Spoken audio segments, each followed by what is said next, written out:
Joe, did you do the woman being murdered call? I did not. I can do that. Yeah, Might go be for that kind of one. startling for people who just came in. Oh yeah, you don't. Here, let me do it because I can get farther away from my microphone. It's the call, and then usually there's a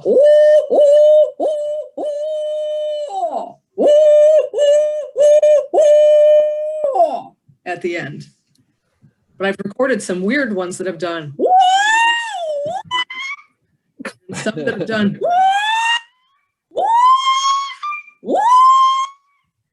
and then just skip the thing at the end. Those are very good impersonations. And when I've heard that in the woods and from an owl that was about 10 feet above me and got me jumping about 3 feet, or at least I thought I was jumping 3 feet. It's probably 6 inches, but. Okay, shall we start? Let me give a little bit of background and then I'll get you going. So thank you everybody for your patience. We're here from the International Owl Center, which is located in Houston, Minnesota, which I'm sure everybody knows about because we have less than 1,000 people in our town. It's a small little town in southeast Minnesota. We're located there because the whole owl center evolved here from an owl named Alice the Great Horned Owl and an education program that we started at the Houston Nature Center. That grew into an international festival of owls, a World Owl Hall of Fame, and eventually led to us starting an International Owl Center. We're the only all owl education center in the United States. Right now we're located in an old storefront, which is a great way to get started, but we're fundraising to build our own facility. So right now our birds commute to and from work, but once we get the new place, they'll have a wonderful place to live on site.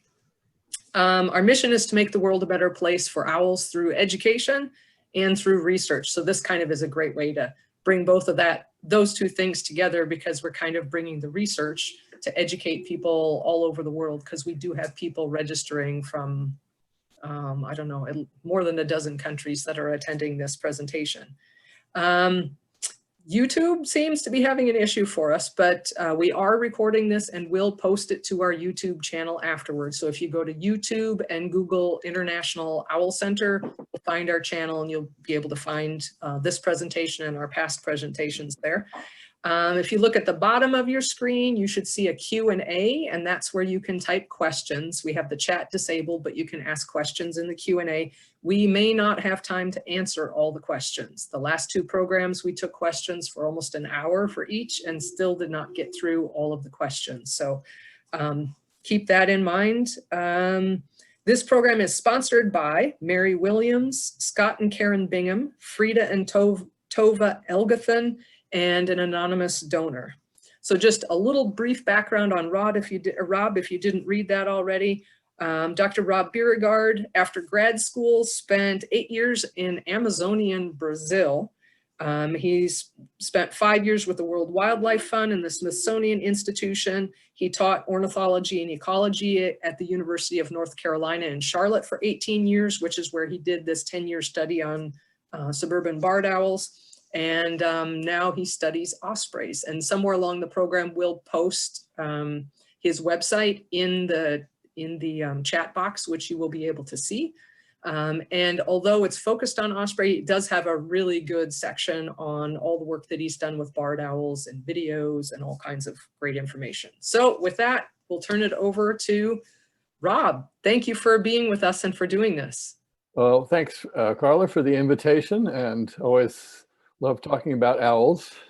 So let me start the screen sharing process here.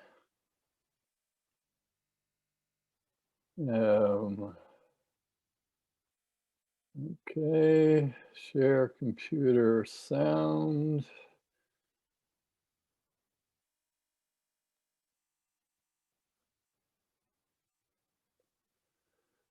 Okay, are we going? Not hearing anything, so I'm assuming everything's good. I'm going to be talking about some work that I did with 4 graduate students and a bunch of undergraduates helping me out. The title of the talk here, some of the younger members of the audience might not get the Sex and the City reference, but this is our study of Charlotte owl barred owls and the thriving population of barred owls in Charlotte. So a little background on barred owls in general. They're forest dwellers. They prefer mature hardwoods, but they will nest in mixed conifer hardwood forests. They will nest in straight conifer stands. Typically they're cavity nesters, but they'll reuse stick nests of other crows or other raptors. And typically that's how they can nest in conifer stands, because there aren't holes in trees where they can use. They like streams and swamps, moister areas, although that's not a restrictive, it's not a requirement for them, but as you'll see, they definitely like to be near streams, at least in our neck of the woods. They're generalist predators. They take a wide variety of prey species. Nothing very large. They can probably do 3/4 of a grown rabbit. There are a couple of records of them apparently having taken down grouse, but their feet are pretty small, so typically don't take very large prey items. They're monogamous, usually, as we'll see in a second. Non-migratory, but they do disperse. And this range map is a bit old. They now have moved further south into northern and central California.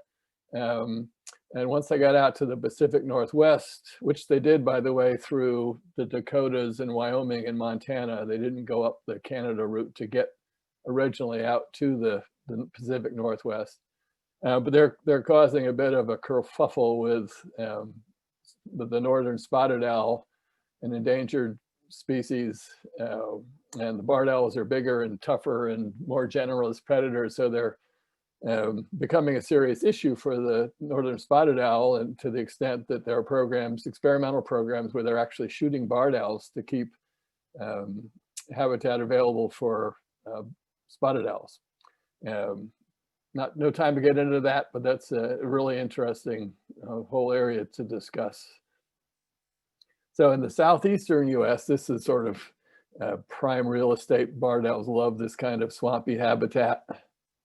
And as I mentioned, they like streams. So here are a bunch of the nest sites that we studied in the Charlotte area, and you can clearly see that they definitely like streams. And if you read the sort of standard textbooks, you'll find that, or read that, barred owls need large stands of mature forest to survive. Well, they like the mature forest because they're typically cavity dwellers, so trees have to be big enough so that they can have a hole in them big enough for a barred owl family. And they like the mature forest because they're sit and wait predators. They'll perch up on a branch and just look around, and of course, turning their neck as far as they can see everything around them without moving, and they just sit there and wait for something to start moving on the forest floor typically, and then they'll go down and pounce on it. So in younger forests, or second growth forests, typically are not very good for barred owls because typically they don't have trees big enough to have holes in them that owls can nest in. And typically the understory of second growth forest is really dense. So it makes it really hard for a bird that wants to sit up in the mid stages of the forest and look for things moving on the forest floor to see anything. Let's go back to our slide of the owl nests in and around Charlotte, and here are the streams, and there is the city map of Charlotte dropped into that same image. So clearly barred owls like streams, and clearly they don't care about living in the midst of a very dense human population. So what is it about Charlotte that makes it so desirable for barred owls? So when you look at Charlotte from above, this is actually a picture taken of my TV screen when the Goodyear blimp was over the Charlotte golf tournament. So looking toward the city, you can see that there's a pretty unbroken canopy, and barred owls do like continuous forests. They're not like great horned owls and red tails that like sort of a mosaic of open fields and forests. Just like great horned owls and red-tailed hawks do a sort of day shift, night shift ecological trade-off when the sun goes up or goes down. Barred owls and red-shouldered hawks are typically sort of ecologically similar and will often nest in very close proximity. In fact, there's one record from somewhere in Minnesota, I think, of barred owls and red-shouldered hawks nesting in the same tree. So as far as the barred owl is concerned, that looks like a pretty nice stand of continuous forest, mature trees, lots of trees big enough to have nest cavities in. And it's not just Charlotte where this is going on. This is a slide shared to me by Vitek Jaranek, who's studying down at LSU in Baton Rouge. And these are some birds that he has radio tagged right in suburban Baton Rouge. So you can see that it's happening there. In all of the big older cities in the Southeast where there are established suburban neighborhoods with big trees, barred owls have moved in. So we were curious with what are all these owls doing in the suburbs? They're technically not supposed to be there according to the books, but now we know they are. So my students and I wanted to ask sort of the basic natural history questions. Where do they nest? How many are there? How big are their territories? What do they eat?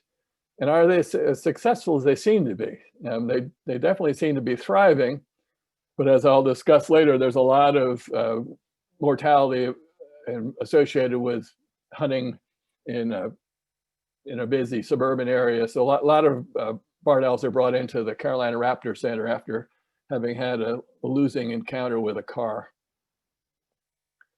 So we studied barred owls for 12 years in Charlotte. We started in 2000, and we wrapped up the study in 2011. Had 4 master's students write their theses on different aspects of barred owl ecology in the suburban and rural areas around the city. And we recorded data from over 250 nesting events, banded 258 owls, and radio tagged 89 of them. And quite significantly, I think, recorded over 1,600 prey items in our study of what these owls are eating. So what are nest sites like? Just like out in the country, they like to nest in hollow trees. But as you can see here, they are very happy nesting very close to humans. I think it's about 5 steps from that tree to the corner of that house. Here's a pair that nested in, we'll hear more about this pair later on, but this pair nested right in a Edge Hill Park. And by the way, a shout out to my Charlotte peeps who may be watching. I had quite a gang who helped me out, and lots of people who hosted nest cams in their yards and houses. So to all of you who are watching, miss y'all and hope you enjoy hearing about your birds. So here in Edge Hill Park is a pair nested right above the jungle monkey bars in one of the playgrounds. Here's a couple of random shots of different nests. These are sort of typical nest cavities in the sides of trees, or one big thick branch that happened to have a cavity in it. And here you can see this female just peeking out. And quite a few of the cavities we found owls using were not really cavities, but they were what I call a branch scar, where you can see a branch is broken off this tree and a sort of a bowl-like depression develops, and the owls are very happy using that. As I mentioned, they'll also use stick nests, but we only had that happen once or twice in all of our studies. These bowl-like branch scar nests are vulnerable to rainy springs. We had one year where the success rate was down to only 55%, and that was because it rained so much that a lot of these nests flooded when the birds were either on eggs or had small young. And some trees are made out of bricks. So we have a number of birds that nested in chimneys where there was something stopping off the top of the chimney. And we have a fair number of owls that get brought into the Raptor Center in Charlotte because they got stuck in a chimney. And I suspect there are a lot of there are a lot of skeletons of barred owls stuck in chimneys that no one ever knew about. We even had one bird who was pulled out of 3 different chimneys. He was sort of a serial offender. And they like nest boxes. So this is a nest cavity, if you will, made out of plywood. I've got plans for this in the Audubon Birdhouse book. They're also on my website. This is the design that I came up with after a few years of poking around. It's got a 15 by 15 foot floor pan. It's 2 feet deep, could be less, but when you're using a 4 by 8 sheet of plywood, that 2 feet depth is fine. The entrance hole doesn't need to be round. Round birds fit through square holes, and square entrance holes are easier to make. And if you're putting a box up, it's better to put it up with the entrance hole facing sideways, because you might need to get up to the box to remove a squirrel nest. Squirrels can fill up a box so that the owls can't use it. And it's much easier to do that if the entrance to the box is facing sideways like that. Also, it doesn't have to be very high. 10 to 15 feet is plenty high enough, so you don't need to risk your neck or get a tree company to put a box 40 feet up in a tree. So here's a look at a couple of young in a box looking out their front door. Out in the country, we typically find more nests in dead snags, dead and rotting trees. And we don't see that as much in the city because people don't leave trees standing long enough to turn into this kind of a nesting situation for owls. And here's a pair out in a beech tree, and they're over here. Again, this is a branch scar. So a branch is broken off and left a little platform there where this pair of owls nested. So pair bonds, typically barred owls do mate for life, but they will quickly replace a mate who's lost for whatever reason. And nest sites are fairly ephemeral. So this is a situation where one territory where we had 4 nest sites until we finally got them moved into a box. And both the male and female were replaced once during the course of the study. Several things happen to nest sites. They can either be damaged. Typically, they're in a damaged part of the tree. So branches can break off, trees can come down, squirrels can fill up nest cavities with their own nesting material, raccoons take over nest cavities. So barred owls, it's not infrequent for them to be moving around a lot. Here's another nesting territory around Edge Hill Park. This is the nest where right over the kids' playground. This pair had 6 nest sites, 2 males and 3 females over the course of the 12 years we were studying. And one of the females, the second female in this territory, was a young produced in this nest, which is maybe 500 meters away. So this bird filled in. That was the second female at this nest before Nellie took over the cavity or the territory. So barred owls, as we say, are typically monogamous, but we had a really interesting situation develop where we discovered 2 females nesting together with 1 male. So the male just brought a mouse into the female who was on top of the nesting, and she's passing the mouse off to the second female. So both of these birds wanted to incubate the eggs, and there was only one room for one. So here we've moved to a separate clip, and this is, I think, the Jezebel we call the extra female. So she's on the eggs now. Devon, who is the alpha female, has gone off to stretch, and here comes Devon back in. This is a little bit speeded up. But now she wants to get down on the eggs, but Jezebel is on the eggs, so now Devon's on top of Jezebel, and she wants to get down onto the eggs, and Jezebel isn't cooperating, so Devon says, all right, well, I got to take matters into my own beak here. So she lifts her up a little bit, gets her head under, and then gets down on top of the egg. So when we looked up at this, we would often see the 2 tails sticking up out of the nest. The eggs didn't hatch when these 2 birds were taking care of the nest, and it may be either the eggs flooded because it's one of these bowl-like nests, or the eggs might have just gotten too hot with both birds incubating them.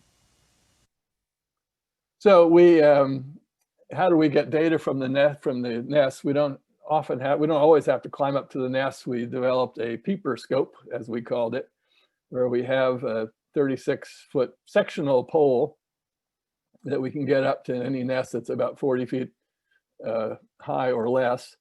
And this is Jim Mason, one of my graduate students, working the pole.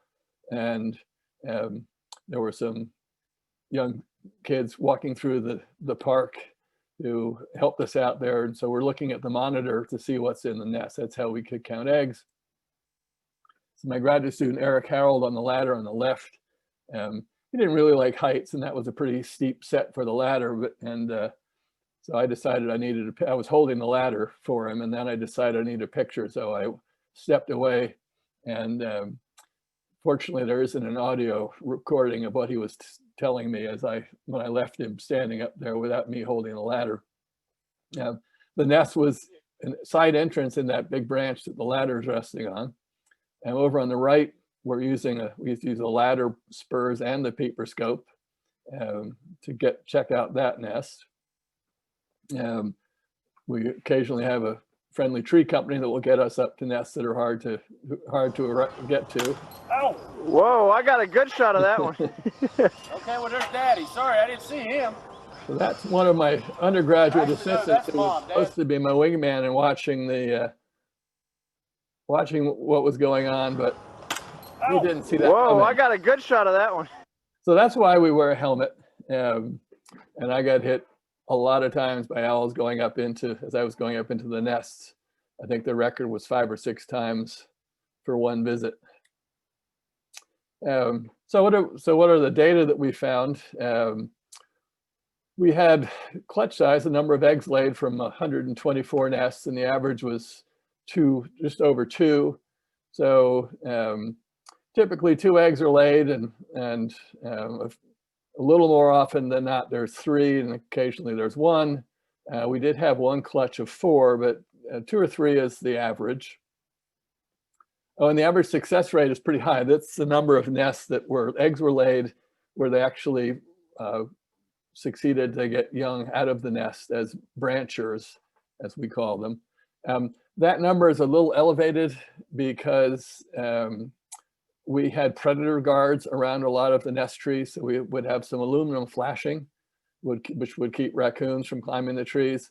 So that isn't a number that's really reliable. It's artificially inflated by our predator guards. So here's the young, who's probably maybe 5 days old. You can still see the egg tooth on the tip of his beak. And raptor centers will often get calls because someone has found a barred owl about this size on the ground, and they think it's an orphan.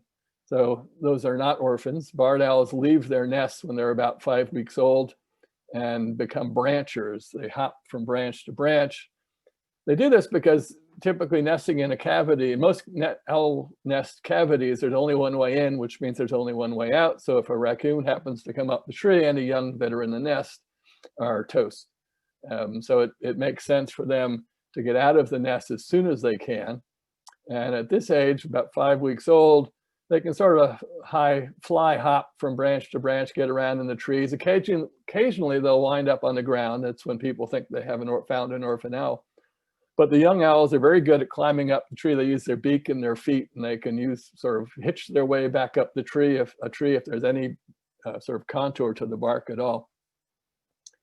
The young tend to stay close to each other. They do this in the nest too. They will often, even in our nest boxes, which are pretty large, you'll see the young all huddled together, sort of shoulder to shoulder like this. And it makes sense for them to have some family cohesion, because for 5 to, let's say, for 10 weeks or so after they leave the nest, the parents are going to be feeding them. And if the young all wandered off in different directions, it wouldn't be long before the parents couldn't keep track of the whole family. So it makes sense for the young to stick together, so mom and dad can find them. They have the young have a begging call that is sort of, it's a very un-owl-like call. The females give the adult version of that call. It sounds richer and fuller because the muscles of their syrinx, their voice box, are more mature. but they use the same call when it's time for dad to go out to hunt. And so you'll hear the female, or when the female is soliciting courtship behavior by the male. She wants him to bring a mouse. She will give that begging call. So prey species, here's Bardow's love flying squirrels. Here's a southern flying squirrel being delivered. And as I said, they're real generalists, so they'll eat frogs and snakes. They'll clean out a goldfish pond if they find one. Insects, you'll see them down on the ground if it's been a really torrential rain and worms are flooded out of their little burrows. They'll eat slugs, crayfish. But principally, and especially in Charlotte, they like birds and mammals. Through most of the northern range of the Bardow, small mammals are the most important part of the diet. So this is an owlet that's probably a week old or so, if that, next to an unhatched egg and a couple of baby bunnies that have been brought in. So early on, while we were looking at nests, we realized that we were seeing an awful lot of feathers in the nest. Feathers not of the owls, but of prey items. So at first I thought, well, looks like birds are an important part of the diet for the barred owls in Charlotte. Here's a yellow-rumped warbler that is now part of the food chain. In this particular nest, the adult owls were on a sort of a feeding rampage. There's a cedar waxwing on the right. There's 3 other birds in the nest. I can't tell what they are. I haven't looked that hard. So we were seeing a lot of birds in the nest.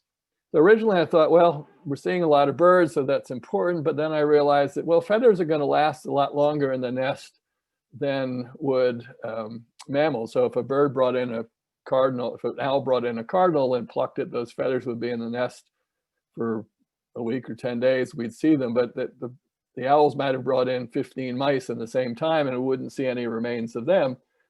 So owl pellets help us out with that. We can get a better picture of what's going on. And up here on the left, you see, these are parts of a crayfish. And these are mostly mammal bones, I think. And then the fur and feathers from the pellets. So this is all from that pellet there.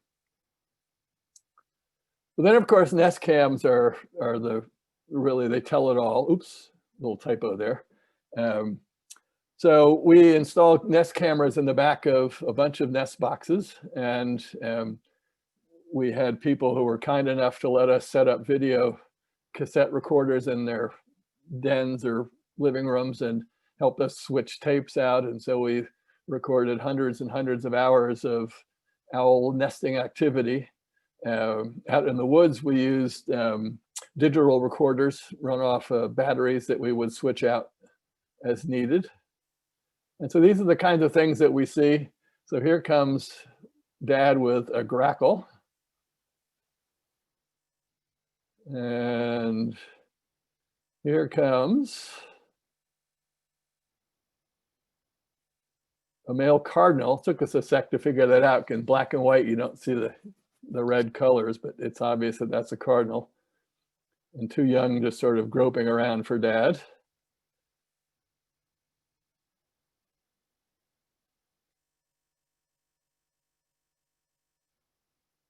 And here comes a salamander. So they do like swampy areas, and a lot of spotted and marbled salamanders in the Charlotte area that they can feed on. And they do like fish.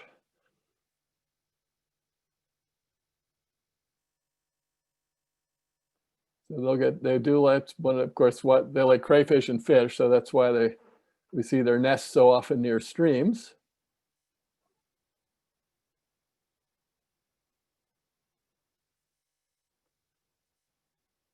Here comes probably another flying squirrel.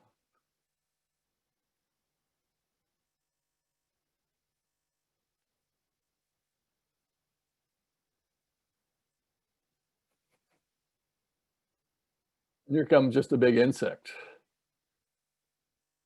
Now the males will usually hand the food off to the females, not to the young, just because I think they want to get credit. So there's mom just passing that on to the youngster. We've seen the males will come into a nest with a prey item, and even though the young are there and big enough to tear up the food on their own, the male will go off and leave the box with the food and deliver it to the female. And I sort of joke that he likes to make sure he gets the brownie points for bringing home the bacon when he's caught something.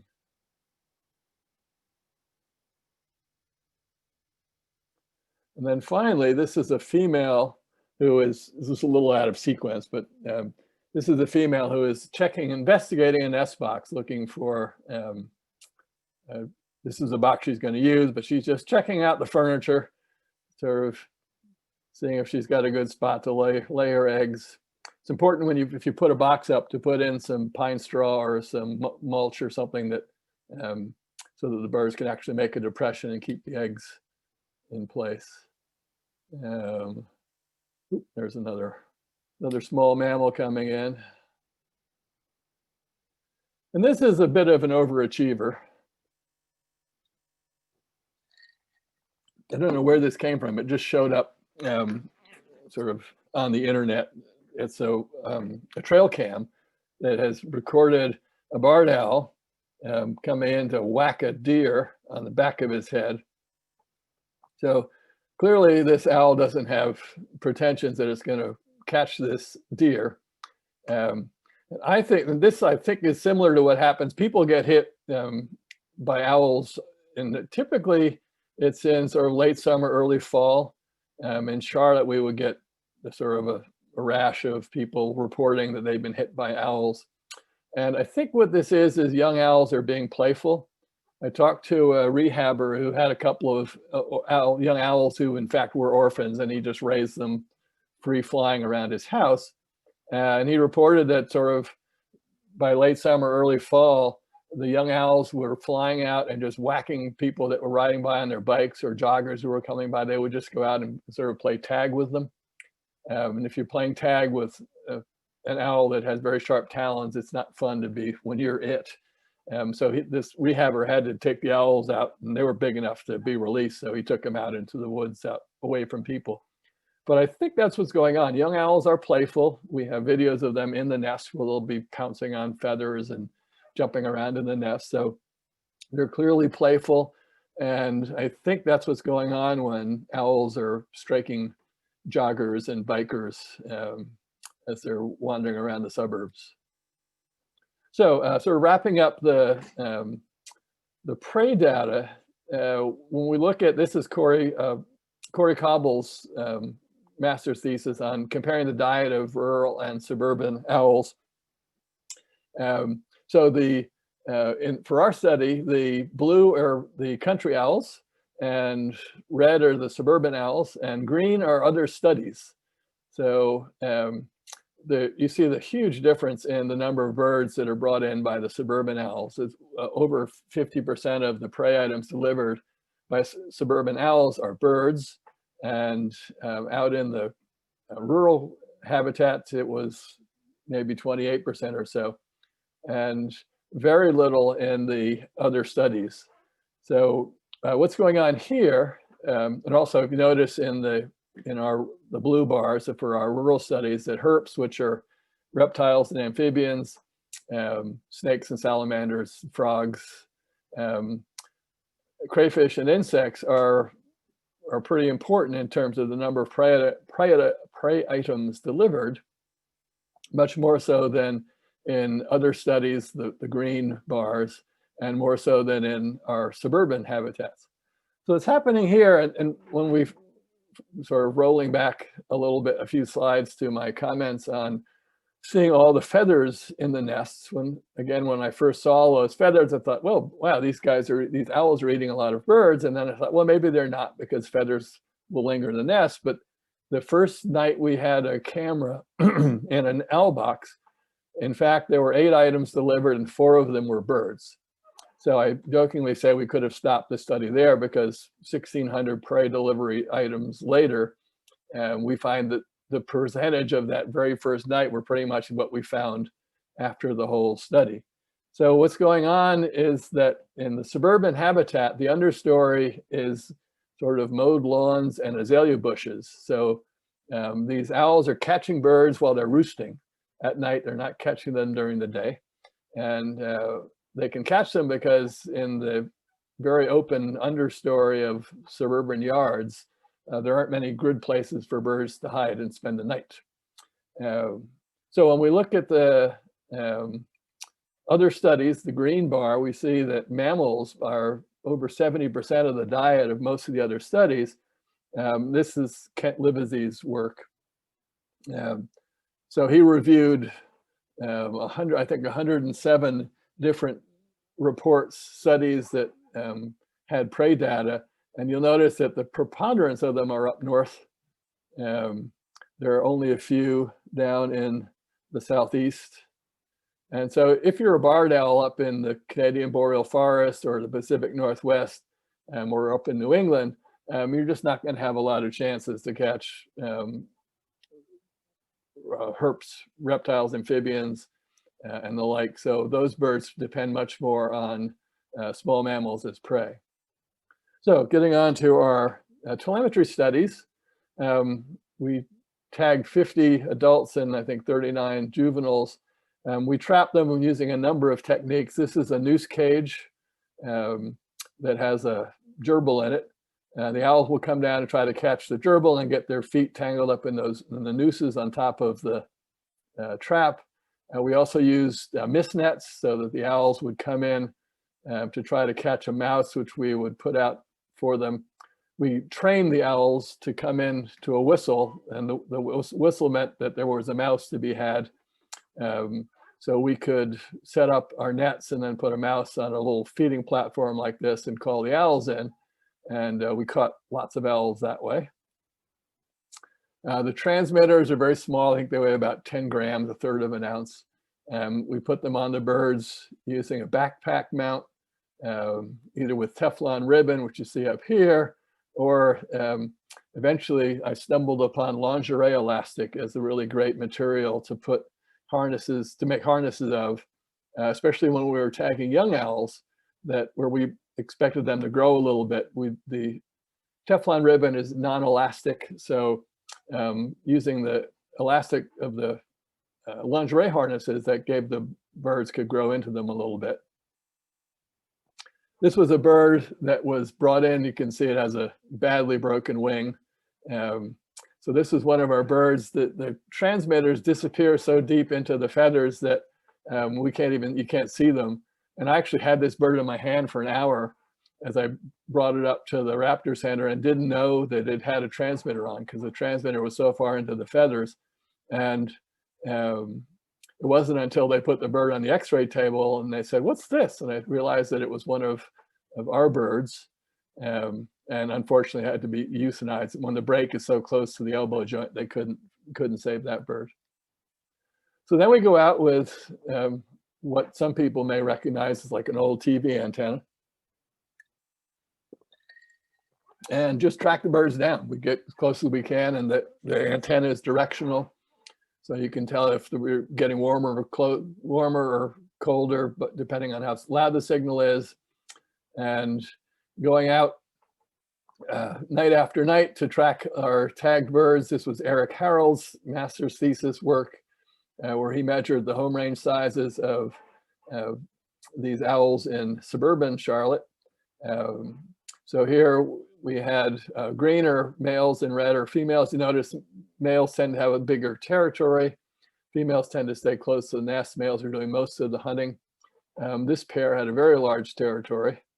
They were sort of overachievers.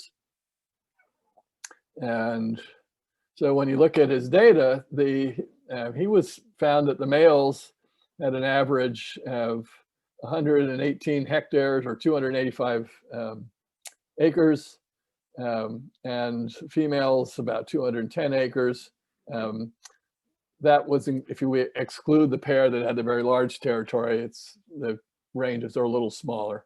And elsewhere, these are studies that were done up in the northern region of the species distribution.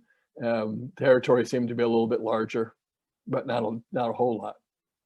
So here's one males foraging habitat that Eric measured. He went out and he followed the owls until he had 40 locations for each of his study birds. So we were interested in, so how dense is the population? So this was toward the, this is not 2006 or 7. At this point, we knew all of the owls that were in this particular area. We were sure that we weren't missing any pairs. And if you look at that area, it's about 9 square miles, and we had 18 pairs. So when you extrapolate that, it turns out that there are probably 300 pairs of barred owls within 10 miles of downtown Charlotte, which is pretty remarkable. So tracking youngsters, we had Jim Mason. This was his master's thesis, where we were curious to see how birds left their home territory, their natal territory, and how do they move around and work their way into the breeding population. So Jim compared young birds that he tagged in the city and young birds that he tagged out in the country. So here's a bird that was born in the Eastover territory, who wandered out of the territory, came back home for a while, just like any good teenager, and then wound up settling down right next to sort of the Charlotte Beltway loop. And that was not a good place to settle down. That bird didn't survive long there. And here's another bird that was born fairly close to, I used to live right there, close to us. And so there's Ebenezer wandering all over the place and finally settled down here. So Jim's data showed us that the young birds dispersed further out in the country than in the city, and move farther between stops. And that makes sense because out in the rural habitat, the habitat is a mosaic of forest patches and some agricultural land. So unlike the suburban birds, where anywhere they went, there was good owl habitats, the rural birds had to sometimes skip over some non-barred owl friendly habitat before they got to a place where they could settle down. So we tagged 20 young in the city, and fairly remarkably, of those 7 nested.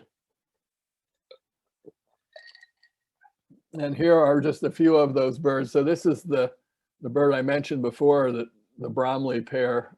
The young that nested moved just about 400 or 500 meters to take over the Edgehill territory.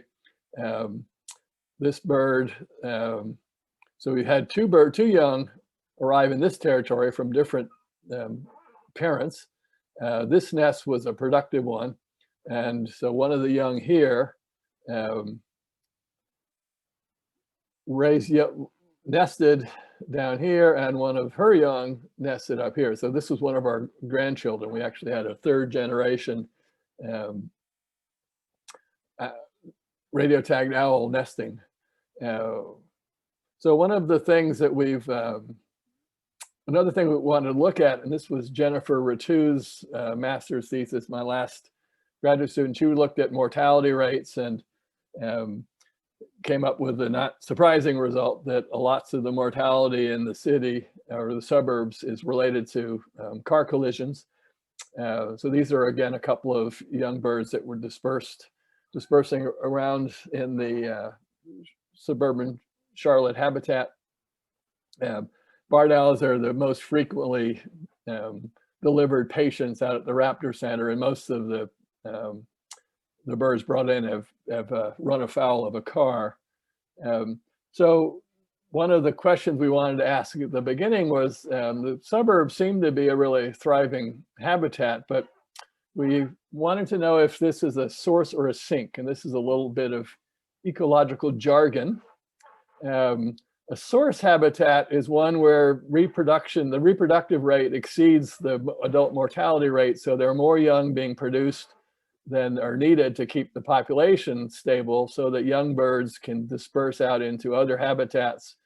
And so that particular area is a source of other birds to the neighboring areas. A sink is an area where you've got a lot of birds breeding, but there's something wrong, so the mortality is very high. It could be DDT, It could be cowbirds, in the case of migrant songbirds.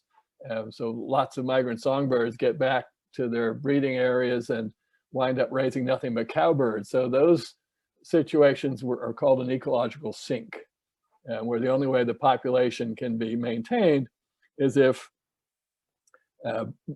birds are coming in from another source to replenish adult mortality. So it turns out that in Charlotte and the suburbs, there is indeed a pretty high mortality, but there's a good reproductive rate, and so that vacancies are rarely last more than one season, if that. And we had 3 yearling owls, those born just the spring before they started nesting. So they were nesting before their first birthday or hatch day. So typically you think that large raptors don't breed until they're 2 or 3 years old. And I always used to think that was because they couldn't breed until they were 2 or 3 years old, but it's probably because there aren't opportunities for them to breed until they're 2 or 3 years old. In the case of the Charlotte suburbs, there's fairly high mortality of adults. There are opportunities arising for young birds to take over territories, and they do that. And it's often, so at least there was one time where we had a rather comical observation of a young bird who hadn't quite figured out the whole courtship feeding process, and we had provided a mouse we were going to try to trap the new bird. So we put a mouse out, and the female was present, and she was an old timer who she had actually taken radios off herself twice, so she didn't want to participate in our study. So we wanted to catch this new male, and he finally went down and caught the mouse, and then flew up onto a branch in a tree near the female. And he wasn't quite sure that what he was supposed to do with the mouse. What an adult experienced male owl would have done was to bring it over to the female in what we call courtship feeding, to prove to her that he will be a good provider when young are hatched. But he didn't know about that, so she was impatient, and she flew over to the tree where he was, and he flew away from her, and she flew over to him, and she chased him to about 3 different trees, and finally caught up to him and just took the mouse from him and said, look, this is what happens. You catch the mice, you give it to me, and then we go on and have baby owl. So it was funny to watch him sort of at the beginning of that process. So we did a lot of community outreach. We were in lots of people's backyards. I couldn't go to a party and not find someone who knew about us or had a neighbor in whose yard we had been traipsing around. So we did a lot of sort of connecting people with nature, which is one of the great outputs of the project, I think. So that wraps up what I'm going to be saying about the Charlotte owls, and I'm going to sort of wind up with a request for help. I am working with with Kent Livesey and Bob Pearson, revising the Birds of the World website page for barred owls. And this is sort of an overview of everything we know about barred owls. And we're in the process of doing this. And I did the same thing for ospreys. And as it turned out with ospreys, just like barred owls, although more so with ospreys, there are a ton of nest cams streaming from osprey nests, and quite a few now from barred owl nests. So when I was doing the osprey report, I got a lot of information from people who had been dedicated, addicted might be a better word, to watching osprey nests. And we sort of organized the people at a couple of the osprey cams and got some really interesting information. So there are people who are watching osprey nests and barred owl nests who have probably seen more osprey behavior than any of the supposed experts on those species. So you guys and gals who have been watching nest cams may be able to provide us with some really interesting information. So if anyone's interested in getting in touch, there's my email. And we'd love to sort of see what information you have about incubation timing, what goes on with the males and females, how long are they on eggs, off eggs. There's lots we can learn from people who are spending a lot of time watching nest cams. So contact me if you're interested in being a citizen science and helping out with that project. As Carla said, my website has information on barred owls, including plans for the nest box, but remember, downsize it to 15 by 15. The plans on the website have the 19-inch by 19-inch floor plan, which we've decided to downsize a little bit. You can also learn a lot about my osprey migration studies and read about my kids' book, Bell's Journey. And if you want to learn more, so a lot of what I've covered and plus a lot more is in a chapter I wrote for this book called Urban Raptors. There are also chapters on powerful owls in Australia and burrowing owls. So if you're interested in birds of prey and suburban situations, this is a good book. You can get, if you want to get in touch with me, I can get you a copy of the barred owl chapter. And then I'll close with this. This is the nest where there was we had the two females. So this is mom and her one owlet of the year. They really like to preen each other. And this owlet left the nest the next day. So this was the last day it was in the nest. And this is just sort of a fun clip of the female preening her young. And here's a nice stretch coming up. This is just fun to watch.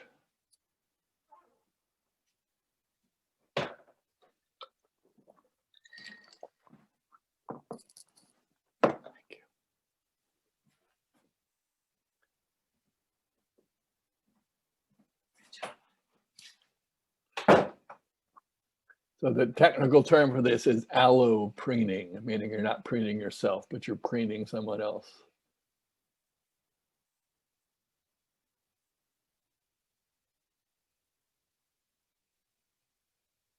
Here comes the stretch.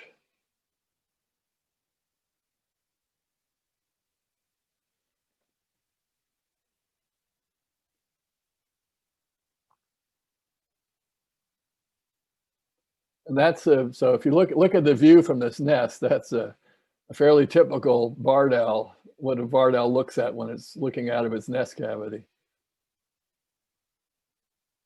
So needless to say, barred owls in Charlotte are totally fearless of humans. We often will have a bird perched up, roosting in a tree just a few feet over a trail, and people walking under it all day long, and no one sees the owl, and the owl doesn't care about the people. So about this point, the young is getting a little sick of this. Leave me alone, Mom.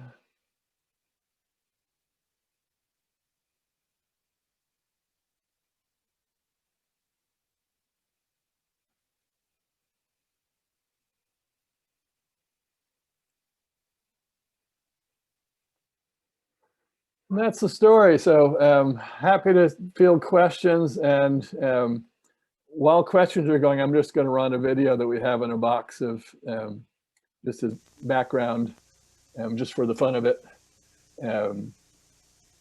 So happy to field questions. Do I have to stop sharing, or can we do questions while I'm? If you keep sharing, they'll just see you as a little bitty box, or whoever's talking as a little bitty box. Which do? Your choice. I think it's usually nicer if they can see you. Okay. It's very fun to see the cute owls. Awesome. Thank you very much. And we have no shortage of questions for you. So I will start off towards the top here. And just a reminder, we may not be able to get to all the questions, so we're just going to kind of pick and choose some questions here and there. We'll start with one of the first ones. Where and what time is the best time to observe owls in Central Florida? Well, they're obviously they're resident. So the best time is when they're breeding, and I'm not sure about the dates in Florida because I haven't worked with those birds. It's when they're most vocal, and they're typically active around dawn and dusk. So looking at activity patterns, that the newest generation of transmitters now have motion sensors and can tell what the birds are doing. So I'm really jealous that when we did our study, we didn't have access to the newest toys that are being used in radio telemetry. But the owls are most active around dawn and dusk. And of course, they're hunting all through the night. During the summer, when the young are fledged, or even when the young are growing, the days are getting longer, and we often forget that means the nights are getting shorter. So, and as the young barred owls are developing, the parents need to hunt more and more, and they have a shorter work night, if you will, because the nights are getting shorter. So you tend to see them out hunting a lot more in the late afternoon and early morning. So the best time is around whenever the peak of nesting is. And in Charlotte, that's most of the eggs are laid in February, mid to early March. And so I would guess Florida is probably a little bit earlier. But anytime during the sort of midwinter, early spring is probably the best time. And just listen for them. No one is surprised when they discover that there's a pair of barred owls. And you never have to tell someone that there's a pair of barred owls nesting in their neighborhood. They knew that already.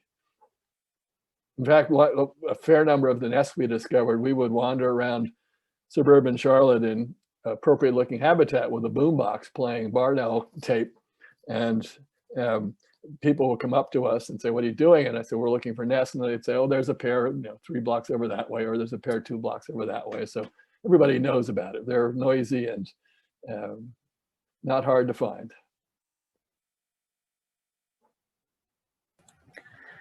Since you mentioned the transmitters, someone asked, what type of transmitters did you use, and was it MOTUS? MOTUS? No. So MOTUS transmitters are ones that you put on a bird, and they just send out a little signal, and there are receiving antennas scattered around your area, and the antenna just picks up a signal from your bird, and that just tells you that the bird was in radio range of the transmitter. So these are VHF transmitters that each send a signal at a certain frequency, and we had to go and track them down on foot or by car. Fortunately, we didn't have good luck tracking birds out in the country, so we don't have any home range size for the country birds. Just too hard to track them in flat country with lots of trees. Anyway, so we didn't use the MOTUS. We used the small VHF transmitters made by a company down in Florida, actually, and so that's what we used. Then, as I mentioned, the newest generation transmitters, you can actually program them to record different kinds of activity, and you can go out and they can take multiple locations during the night of where the bird is, and you can go and get close to the bird and download data from the radio on the bird. I'm so jealous. That's like cheating compared to doing VHS F work. In your nest box design, so the commenter noticed that there was not a branch feature to it. Don't the owlets need a branch-like structure from the entrance so they can branch before they fly? They asked this because in active barred owl territory near that person, there's a nest box with no branch feature and it hasn't been used. They don't need that. We never did that because most of the boxes we put up, there was a branch in the tree nearby. So they could hop to they can just leave the box and get onto a branch and climb up around in the tree. Some of the, so the timing of when the owlets leave the box, when they branch, it depends in part on what's available near the nest cavity.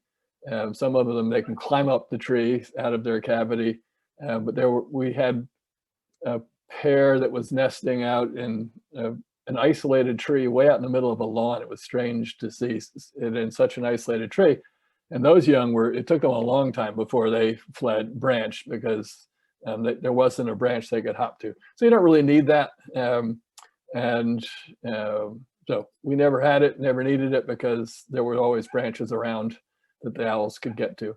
I didn't have a ledge in most of the boxes that the young could sit on, sort of, and look out the door. They seemed to do fine without that. I think if I were building a box, I might build a little ledge for them just inside the entrance hole. But they all figured out how to get up and sit in the entrance to the box and look at the world. No, not necessary. Doesn't hurt. You can put one on, but you don't need it. I don't think that's why the box wasn't used. I don't think the owls have that much forethought in choosing a nest site. If a barred owl caught a rabbit, would it remove the head and take the rest? Great horned owls obviously do that a lot. I don't know. That's a big. An adult rabbit would be. I don't think a barred owl could carry an adult rabbit. They can take sort of half-grown rabbits, and I don't think they do, because I remember seeing a few rabbits that they came in. The whole rabbit came in, not the headless rabbit. So I think that may be more typical of great horned owls than barred owls. So speaking of great horned owls, one of the viewers asked the question, I'm curious about the interactions between barred owls and great horned owls. Did you observe urban great horned owls in Charlotte? Were they a source of competition for territory and prey? And somebody else asked about predators of barred owls. So I assume those feed together. Yes. So great horned owls, of course, are predators of barred owls. Great horned owls are predators of basically anything. When people ask me what great horned owls eat, I often say whatever they want to. I had a friend who had a great horned owl came around his yard, a falconry bird, and his great horned owl killed a 15-year-old adult male peacock. So, so they can take whatever they want, and they do take some barred owls. And then sort of what goes around comes around. Barred owls eat screech owls, so they pass it on. In Charlotte, there weren't a lot of great horned owls. We knew of a couple of pairs. There was one habitat that looked really good for barred owls, and I couldn't figure out why there weren't any barred owls there. And then I heard great horned owls calling, so I figured that explained that. But then a few years later, I got a call from the Raptor Center saying that there was a young owl on the ground, and it was right smack in the middle of an area where we had several barred owl territories. And I couldn't make sense of this because it was so early that no barred owl would have been out of its nest yet. Great horned owls, of course, nest very early. And so I went and found the bird, and it was a brancher great horned owl that was hopping around in a neighborhood and sit up on somebody's porch. And so I was surprised that there was a great horned owl pair as close as that was to several of our barred owl pairs. But in general, there weren't many great horned owls in Charlotte, I think because the habitat is a little denser than the great horned owls like, more continuous as far as canopy. That may explain it. It's very strange. I'm in suburban Philadelphia now, and when I looked at the habitat and I looked at our property, I brought a nest box up from Charlotte because I knew that we would have barred owls. We have a nice stream through the yard, and if we were in Charlotte and put a nest box up in this yard, we'd have barred owls fighting over it. But it turns out there are hardly any barred owls in suburban Philadelphia, which is strange. It looks like good habitat. Maybe there are more great horned owls. Maybe the area around Philadelphia is so open that it's just not good habitat for barred owls. So there aren't a lot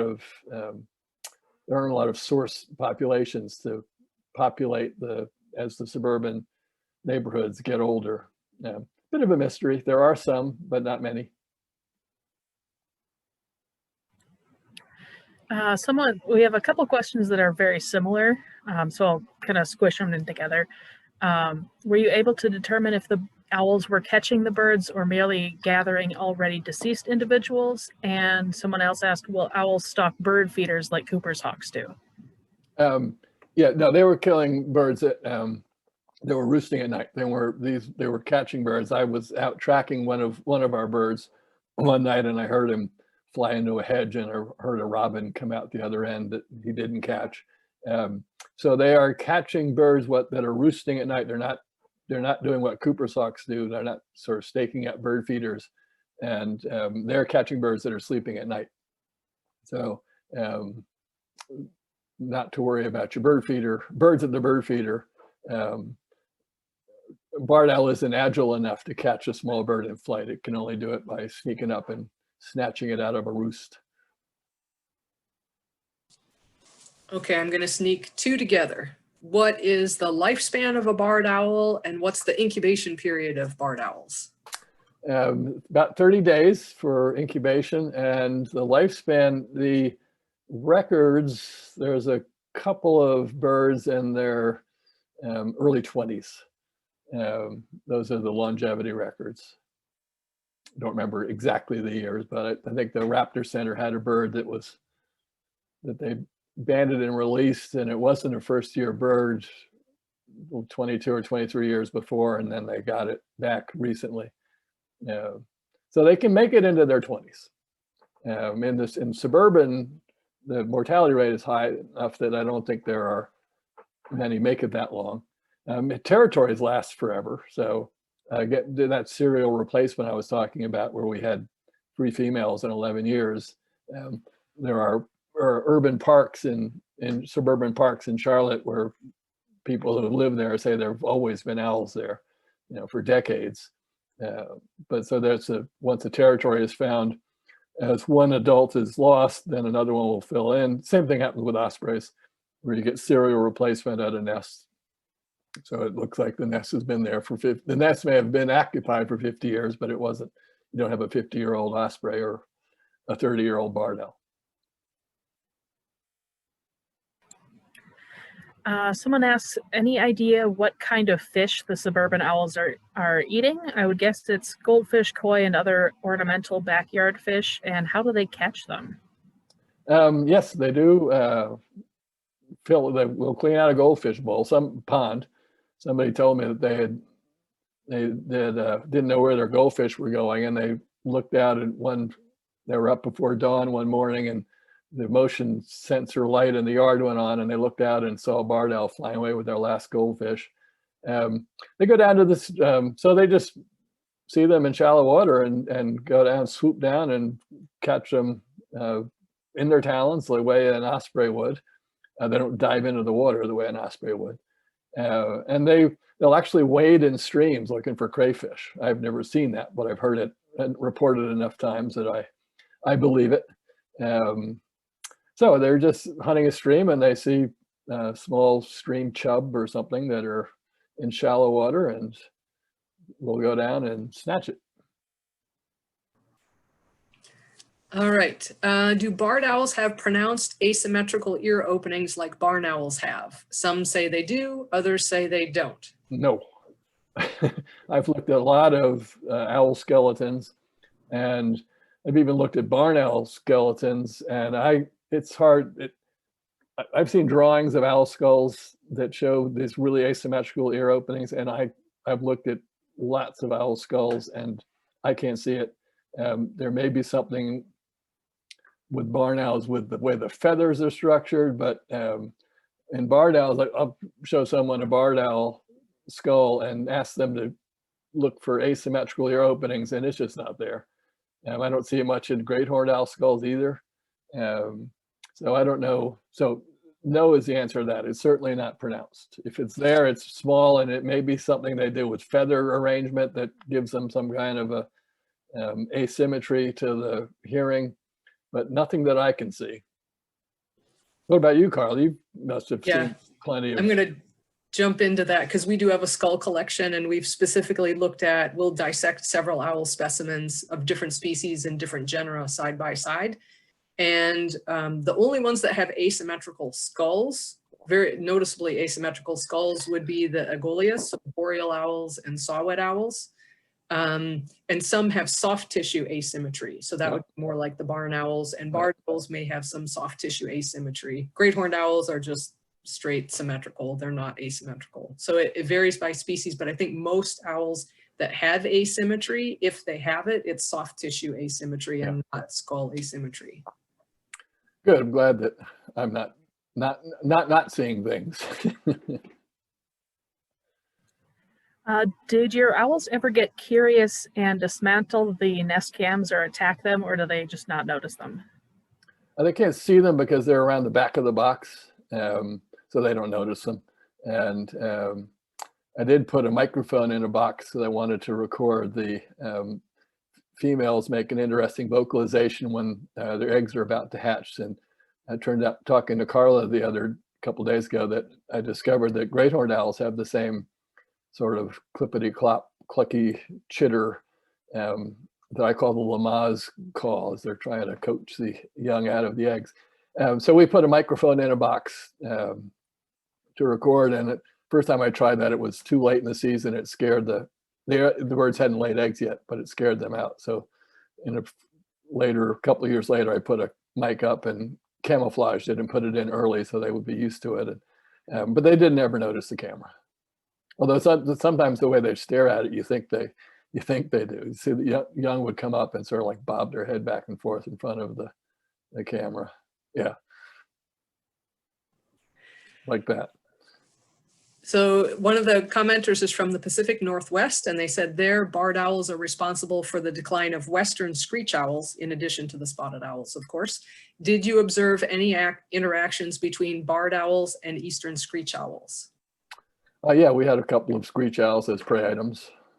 So a one-sided interaction that benefited the barred owls and did not help the screech owls.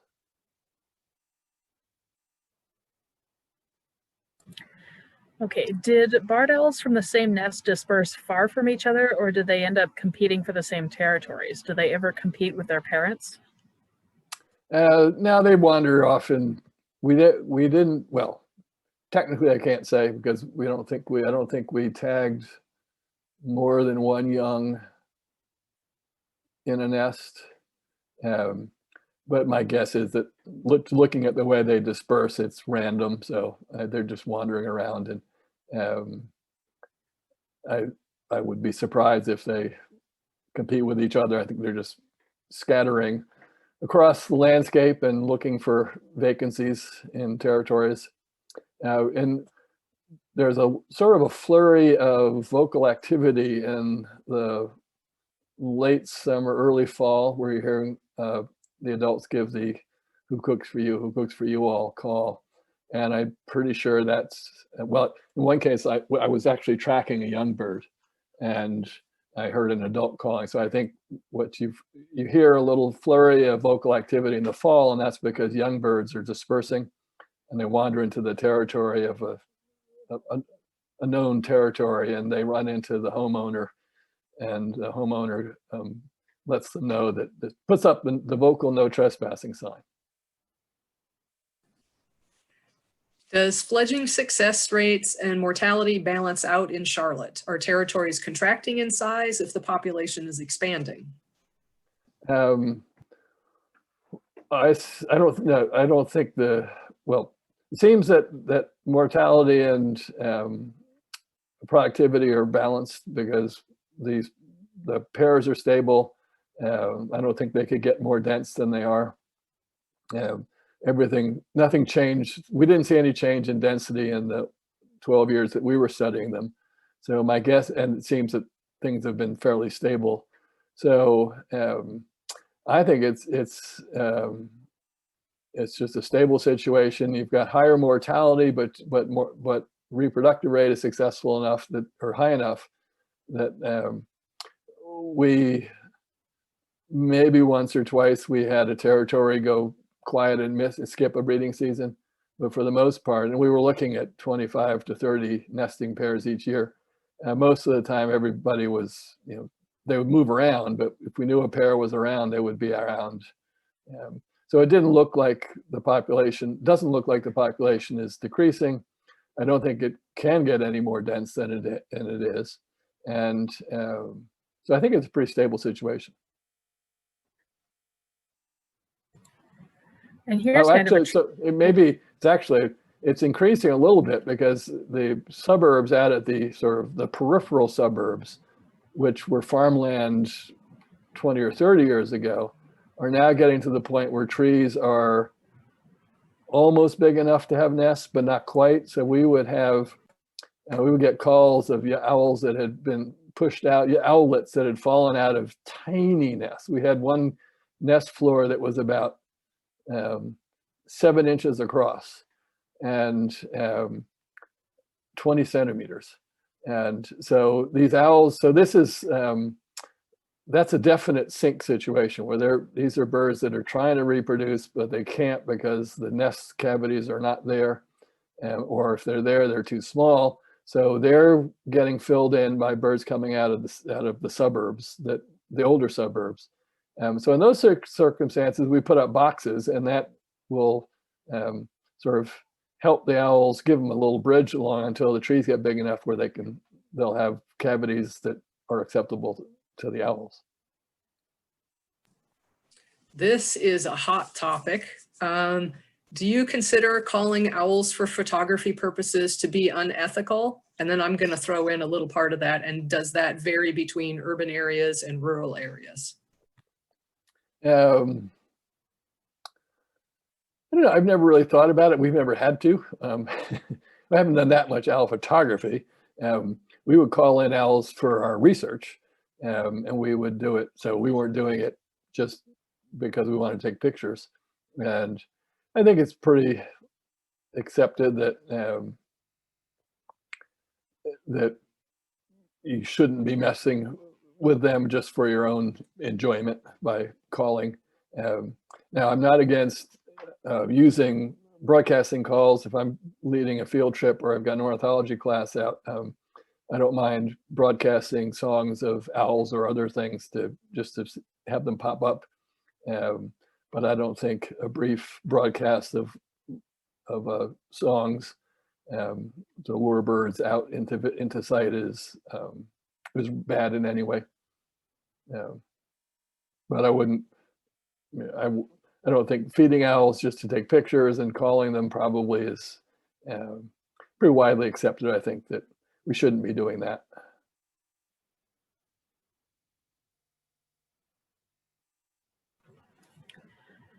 We have a couple people asking why you don't use satellite transmitters. Because they cost $4,000 each for starters. So if you want to know about what I can do with satellite transmitters, then look at my osprey work. But for the it was a cost thing with the owls, and also the number of technical reasons. The owls are small enough that you couldn't get GPS transmitters on the owls, and without the GPS, if you're not using GPS transmitters, the location system is based on a Doppler shift in the radio frequency, and the accuracy of those transmitters is between 100 meters and a kilometer. And so if that's the data, that's what we started using with ospreys before the GPS capability was built into them. And to find out where a bird's migrating and when it's migrating and where it's stopping, that so-called the Argos or Doppler technology or accuracy is fine. That's all you need. But if you're looking at fine scale use of the habitat, you need GPS capability. And so the current generation of transmitters, which now are talking to us via cell towers rather than satellite, if I started the project again, I would be using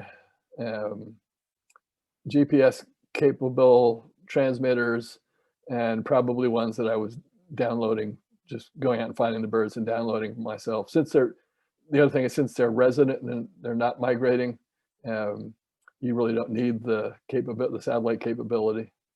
So lots of reasons not to. The first one is cost. Totally switching subjects, back to the nest. When do owlets begin expelling pellets, and are they removed from the nest? I don't know. You don't see it, so you see very little nest. We got very little information from, when you look in the prey remains in the nest, there isn't a whole lot there. And I suspect that owls are digesting a lot, young owls are digesting a lot of bones.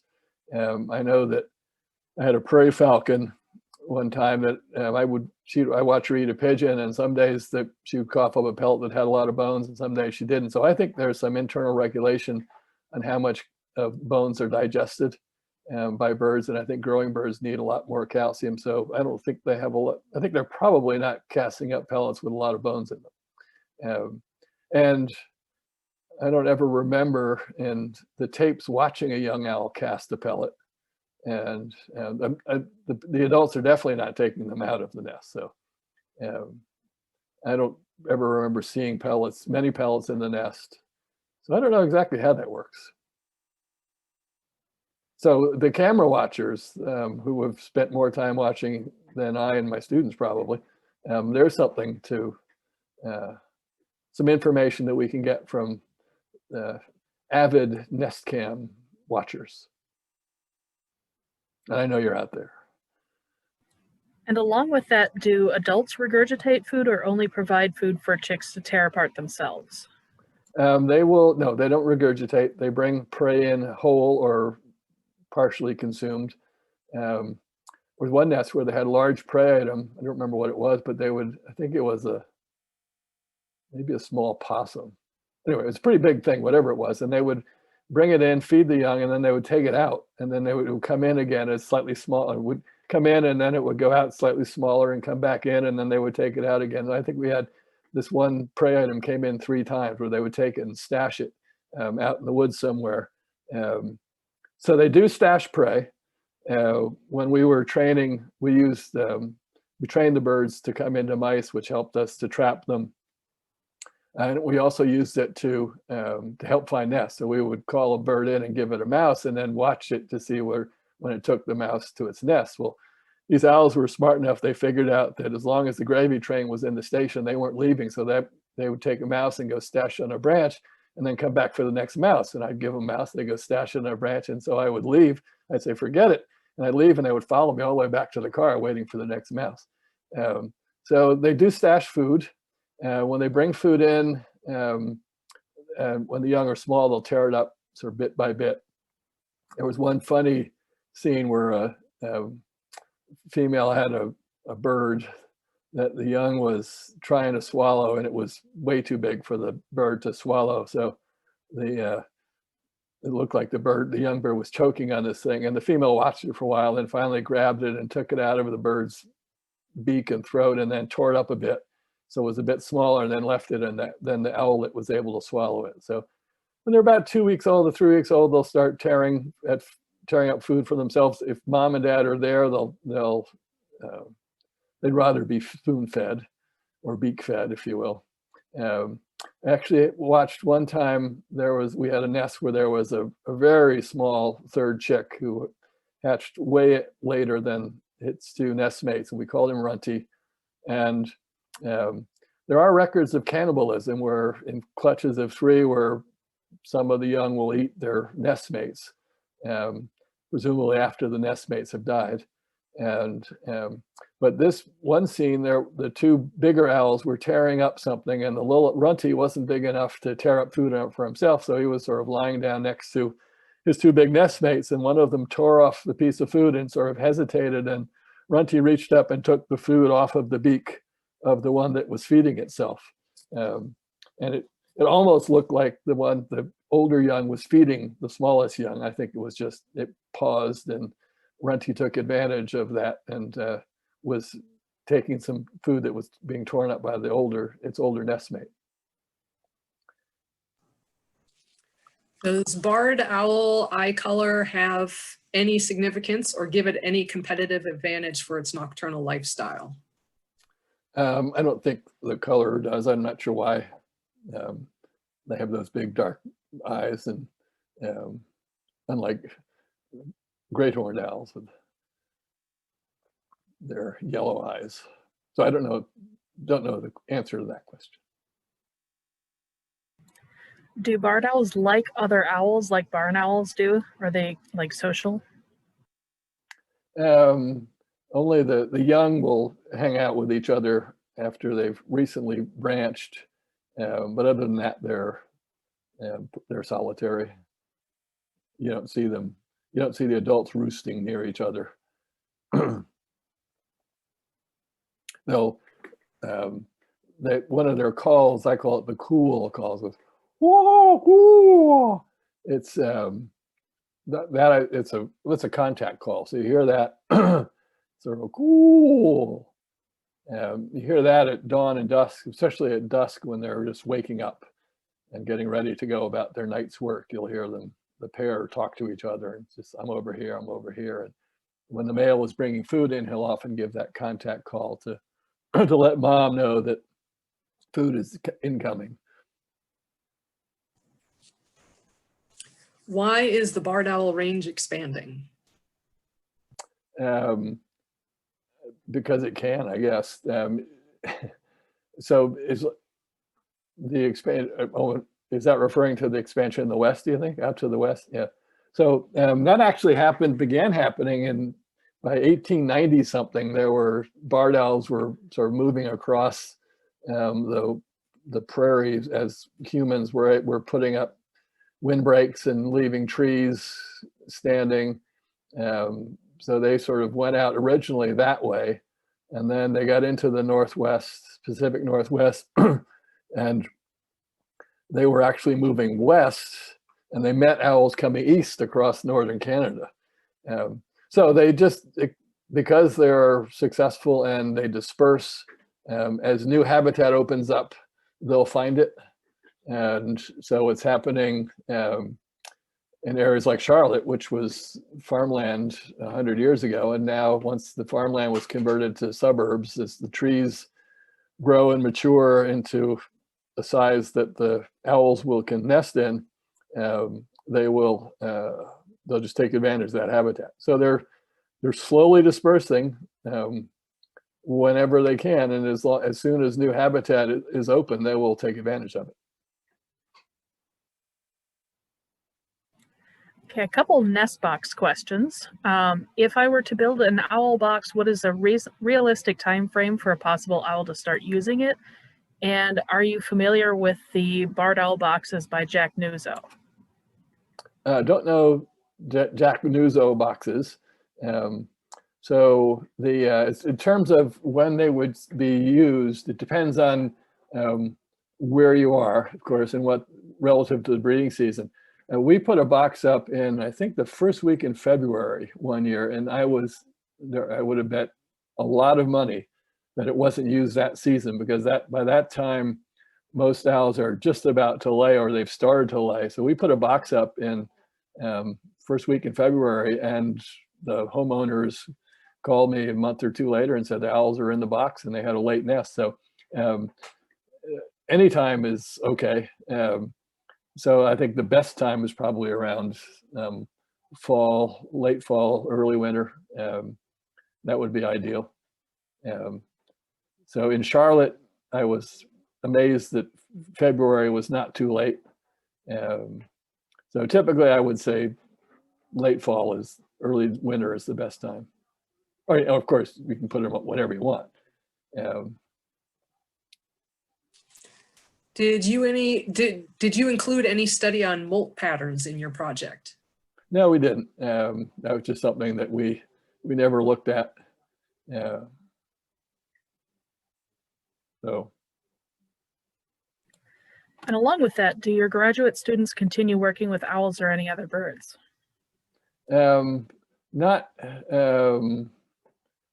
Let's see. The two that I'm still in touch with.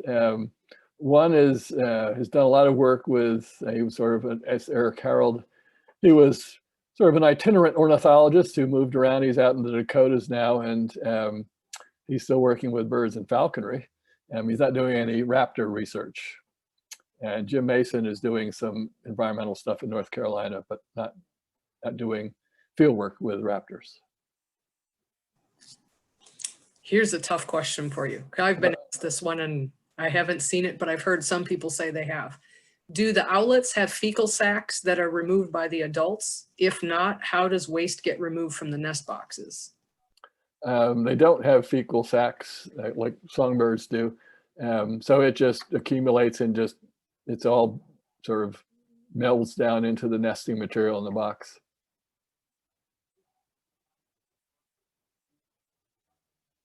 Gross.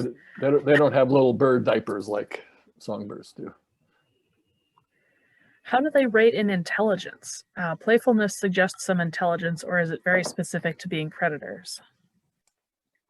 Well,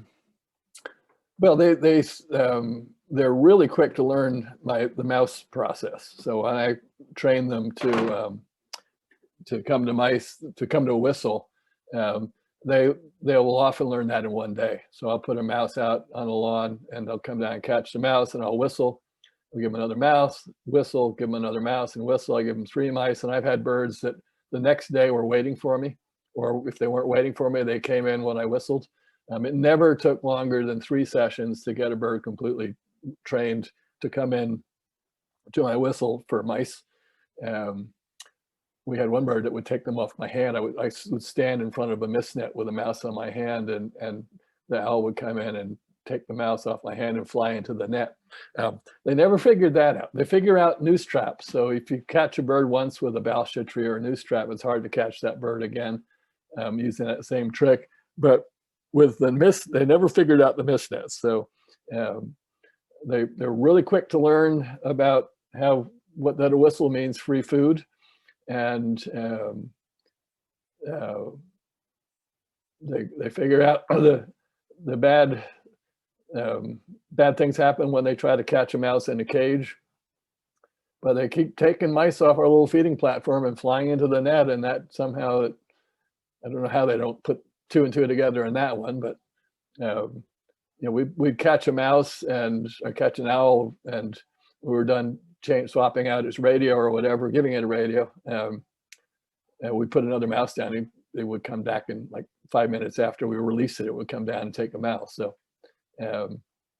they certainly are playful, and so that's my IQ assessment is based on how quickly they learn that a whistle means free mice. I had a bird that I hadn't worked for 4 years, and I went into its woods, and this was a bird we called Houdini because it got out of every trap that we could put up. And so I went back and I was just looking for Houdini to see if Houdini was still in the woods, and I whistled and he came in, and it had been 3 or 4 years since I'd been in his woods, and he remembered that whistle. So we put that together, and that's, you can assess how intelligent owls are. So some of you, I'm sure, have seen the video clips of the barn owl in Spain, I think, that plays with a cat. I just don't understand that. That's amazing, because I would think that of all the owls, I would think barn owls would be the least playful. They seem to me to be sort of on the lower end of the scale of which I would think something would be playful. But there's that barn owl that just plays with that cat, and vice versa. That blew me away when I saw that. Oh, it still does. Well, I have to say, our captive barn owl that we have here at the Owl Center, we've got a cam in her aviary, and she's got stuffed animals, and at night she's flying and pouncing on them and cool. all over the place. She's very active and plays quite a bit at night. Cool. Another question for you. Do young owls call? Yes. Now, I haven't heard this, but I've been talking about Pearson, who's done a lot of work with barred owl recording, and he's heard them beginning to give calls when they were months old and not a year old. So and Carla, I think you probably have more information on that than I do, because I never heard it. But I think Bob Pearson says he has recorded owls as they're sort of beginning to give adult vocalizations. Yeah, so what we found with great horned owls was at 2 weeks of age, given the proper stimulus of wild owls in the area, the young ones are actually in their little itty bitty squeaky voices doing a little and it's the proper rhythm, proper body posture, everything from 2 weeks. And then if the right context exists when they're about 5 months, then they have voice breaking where they sound like a teenage boy, where it's kind of, oh, oh, oh, oh, but it's squeaky and cracky. And then for a great horned, by 7 to 7.5 months, they sound indistinguishable from an adult hoot. The syringeal muscles are developing. Here's an interesting one. What is the best way to find a barred owl? With your ears. And so it's best to go out, if you're in an area where birds are probably nesting, they tend to be really vocal like an hour or two before dawn. So if you think there's a pair around, get up early, go out and just sort of park yourself someplace an hour or two before dawn and listen, because in the breeding season, because pairs will talk to each other a fair bit around that time. And also around dusk, you'll hear the contact calls as they begin moving. So if you're around in the right habitat during the breeding season, listen and you'll find them.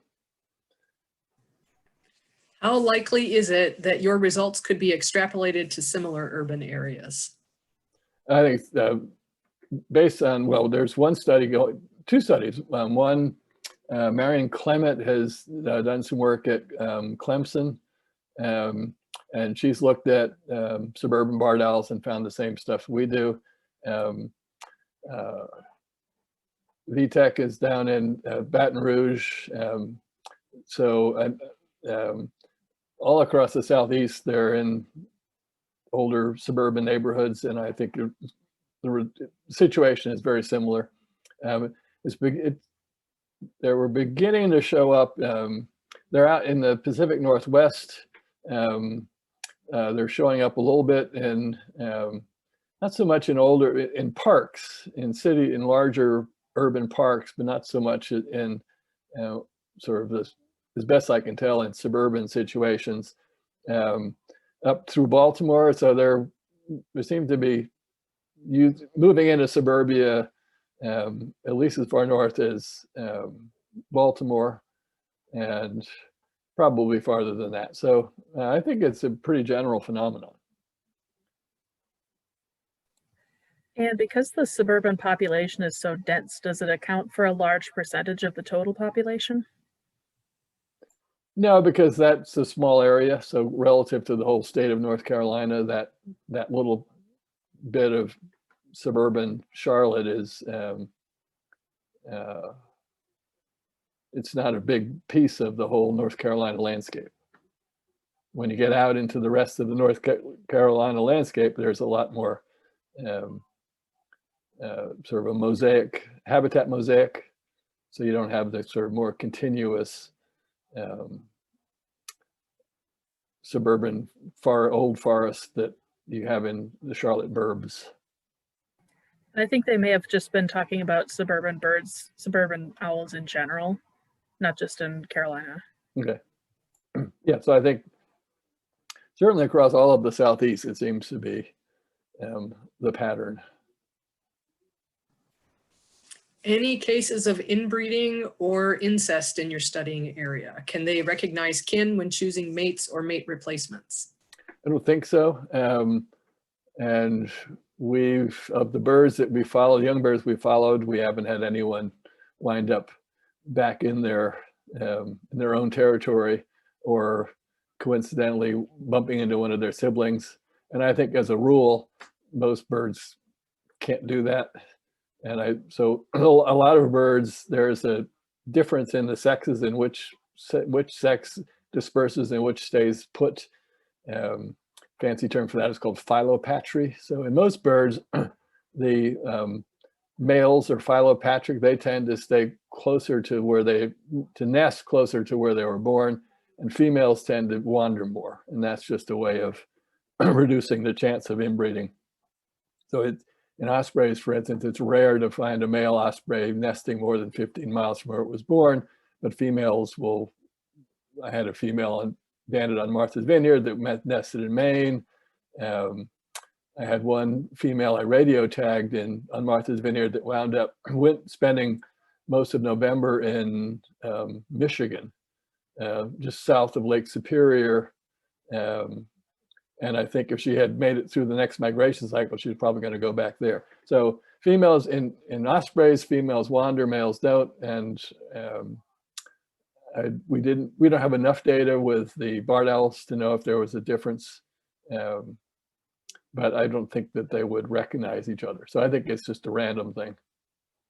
And given that they don't move that far, they're going a couple of kilometers. So although we had that one pair that only moved, one individual who only moved next door, basically, moved about 500 meters to, if that, to its nest.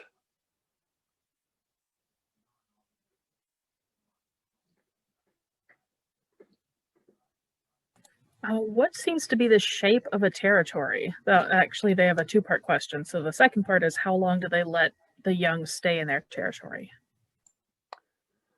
I suspect that, well, the shape of the territory is random. It just depends on what habitat is available and where they run into a neighbor.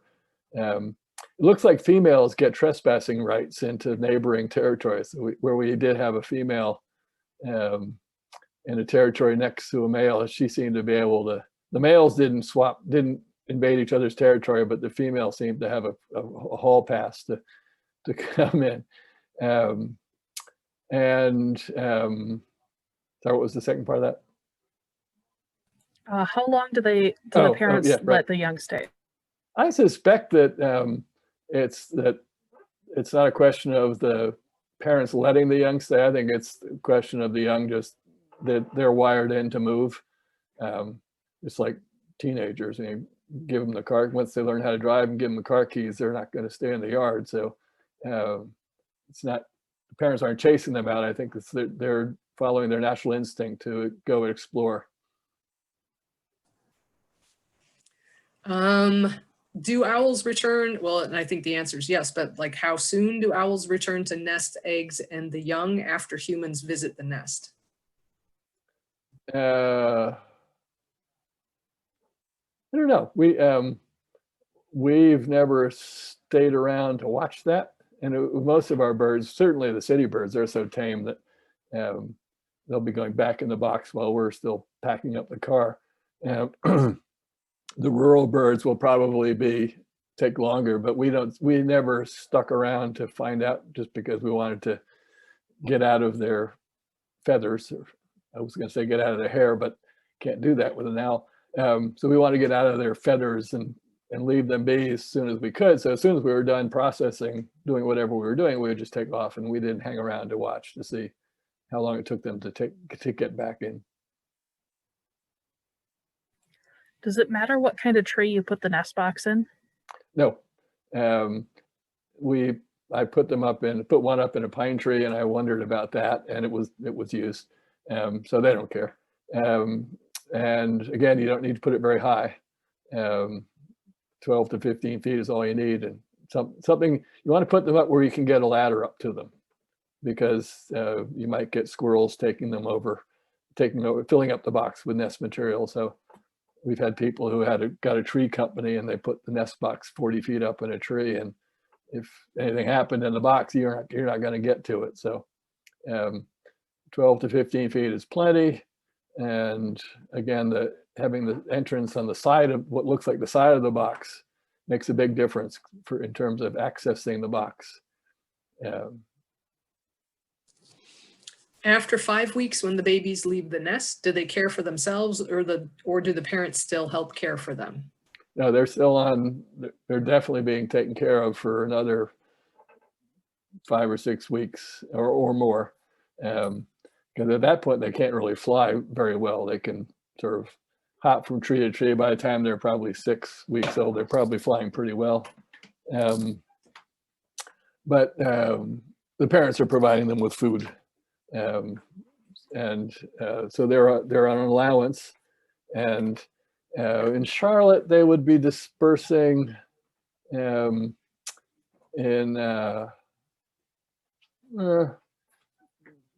maybe June, July. By July, they're certainly on their own and moving around and feeding themselves. And what is the 1-year survival rate for young owls? I don't know. Don't have those numbers. We did pretty well. The radio tagged birds we had in the suburbs, we had up to 20 birds or so we radio tagged in the suburbs. 7 of them nested, so that's pretty good ratio. But my guess is it's probably something like 50% is mortality is probably minimum. In all wildlife, it's that first year that's the tough one. So mortality rates might be 70% in the first year, and then 30% once they get past the first cycle, annual cycle. Then I think it's probably something like 10% mortality. Okay, we're at the 2-hour mark, but I want to finish off with a fun, totally unrelated question, something you haven't talked about at all, but I'm sure you've heard of, the owl murder case, because wasn't that in North Carolina? It was, yeah. In fact, I have the autopsy pictures. You want to talk a little bit about that and what your thoughts are? Yeah, so it was a woman was found dead, head injuries, severe head injuries, and her husband, a doctor, was convicted of murder, and I think he's been released now. So I was approached by the defense attorneys, and because they wanted me to say that I thought that might have happened. I didn't think it could have happened, and but then Kate Taylor, who does a lot of raptor work, she chimed in for the defense and said that she thought it could have happened. So the story was that the woman went outside, and an owl attacked her and got his talons tangled up in her hair, and she lost lots of blood, and then she was weakened by the attack of the owl, and then went into the house and climbed up the stairs, and because she was so weakened from the attack and loss of blood that she fell back down the stairs and hit her head as she was falling down the stairs, and that's how she got the skull injuries. So I thought that was, I just couldn't imagine that happening, because when owls hit me, they don't get tangled up. I don't have enough hair to get tangled up in, but it's sort of I looked at the puncture I've looked at the wounds that I've on my body, and when the owls hit me, they don't leave the kind of wounds that you found in the skull and the scalp of the woman, the murder victim. So I didn't think it happened, but Kate Taylor did think it happened, and she presented her case, and it was enough to get the guy acquitted eventually. So it just didn't make sense to me. But Kate did a whole bunch of, I just didn't like the way the wounds on a woman's scalp, they didn't look to me like an owl had. When owls hit me, they leave 4 puncture wounds. You can see that they have the toes go around in either direction, because when you see where they hit you on the shoulder or the back, you can see 2 and 2 wounds from the talons. Anyway, so I think they contacted every single owl person in all of North America about that. And 99.9% of them said no way on the planet. But I think there were 2 that said, oh yeah, it could have happened. And so the guy got out of jail. Yeah. So anyway, on that fun, interesting note, thank you very much for doing this. You're welcome. Be our wonderful tech wizard who we are saving this video and we will post it on YouTube for later viewing after Joe has edited it. And thanks again to our sponsors for this program, Mary Williams, Scott and Karen Bingham, Frida and Tova Elgathan, and an anonymous donor.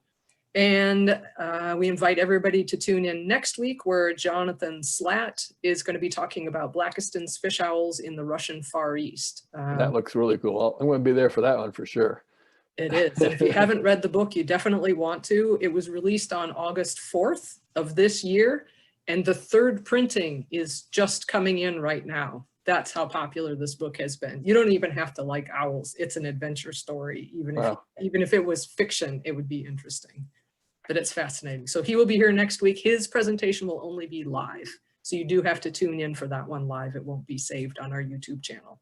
So thank you all for coming today and for your patience with the technology. And thank you again, Rob, for sharing your wonderful amounts of information and fantastic videos with us. You're welcome. Thanks for Have a great having me.